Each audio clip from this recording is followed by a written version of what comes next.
In 2012, Dr. Jack Birdie offered a program of Botox and facial fillers that could be personalised. It wasn't for vain people nor potential models, but it could help his patients to earn money. Who was the target market? I'll say that again. In 2012, Dr. Jack Birdie offered a program of Botox and facial fillers that could be personalised. It wasn't for vain people nor potential models, but it could help his patients to earn money. Who was the target market? Was it humans? Like, this isn't for animals, is it? Like, we've had a question on here a long time ago about Botox for camels. Oh God, what?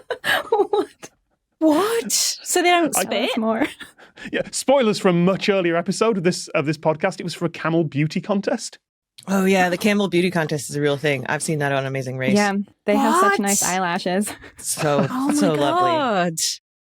Well, 2012, like they've already been using make money. Like celebrities, famous people like make money by looking young, by getting Botox, but that seems too obvious. Can you inject fillers like in a, have a logo or a brand, like, people who do like forehead tattoo advertising? Is that how you make money from Botox? Oh, wow. Who's buying that ad space, Molly? I can tell you who bought some of that ad space. There was someone, we're talking relatively early days of eBay and the internet. I don't know if it was eBay, it was something like that, where they sold off their forehead as a space to get a tattoo. Yeah. And it was some casino. It was a really like Web 1.0 thing. It was like Bing or something, wasn't it? I think it was a casino. I'm sure our producer is rapidly researching this in the background, but they just had a giant forehead tattoo of a casino's URL. And I don't know if you could do that with Botox and facial fillers. I'm sure someone will try. Yeah. Botox also used for migraines, but I don't see how that like could relate to making money, except that it keeps you from like losing out on work time. Like it also sort of freezes your face a bit, right? I think. Yes. So is it something to do with not moving, like paralyzing some part of you on purpose? Yeah, you're thinking in the right area there. Figure models, they have to stay really still while you're drawing them. Just Botox the entire series of joints. Just formaldehyde them. And is this them? Are they being injected in their face? Yeah, it's Botox and facial fillers. Yeah. Yeah, mime is my best guess so far, I think.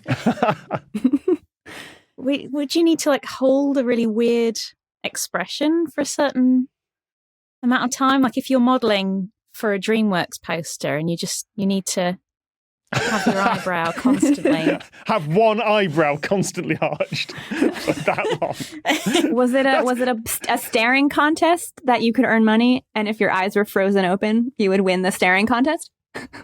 Yes, like a gurning contest. Yeah. Oh, now getting closer.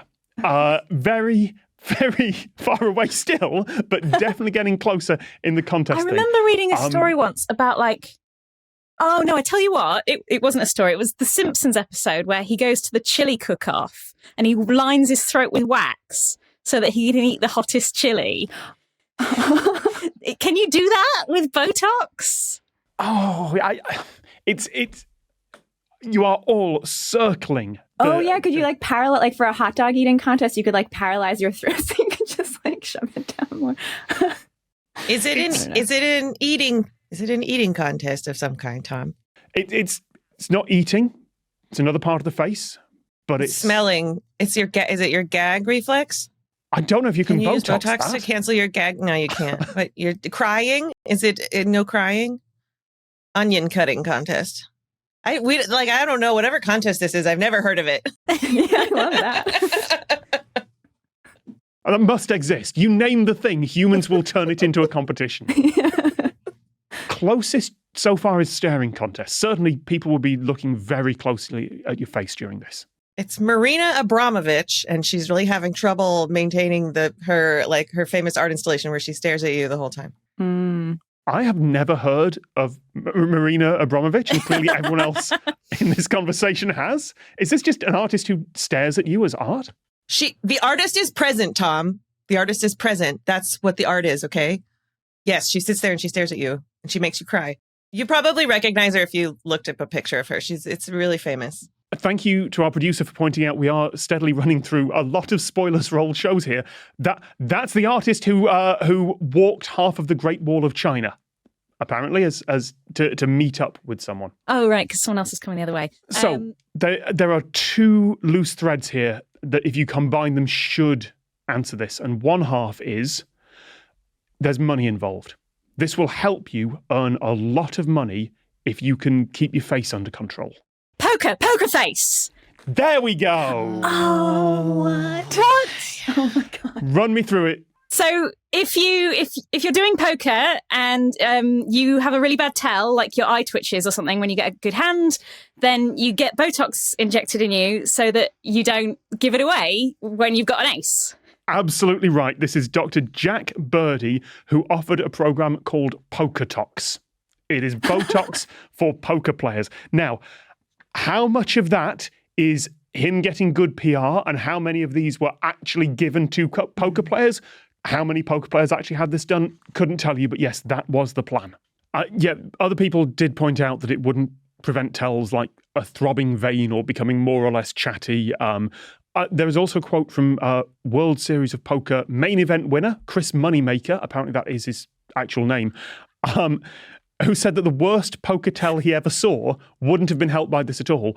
It was someone who would shake their head when they got a bad hand and nod their head when they got a good one. And you could get the Botox in the back of your neck, maybe.